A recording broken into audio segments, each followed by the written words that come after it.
শীতকালে আবারও ধান চাষ হচ্ছে। এই যে দেখেন দর্শক ভাইরা কত সুন্দর ধান, এই যে দেখেন এত সুন্দর ধান আসছে। এখন বর্তমানে শীতকালে আবার ধান চলে আসছে।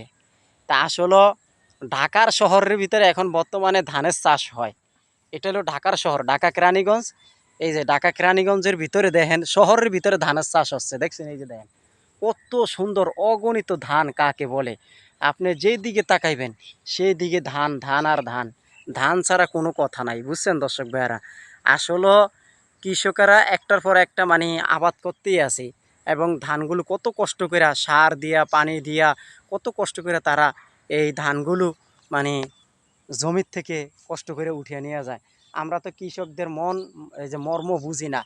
আসলে শহরের লোকেরা করে কি জানেন, গ্রামের লোকদেরকে খালি বলে, বুঝতে পারছেন? মানে গ্রামের ভূত বলে কৃষকদেরকে। আসলে আমরা কৃষকের কারণে শহরের মানুষ বাইসা আছি, কৃষকের কারণে শহরের মানুষ বাইসা আছে, এটা বাস্তব কথা ভাই।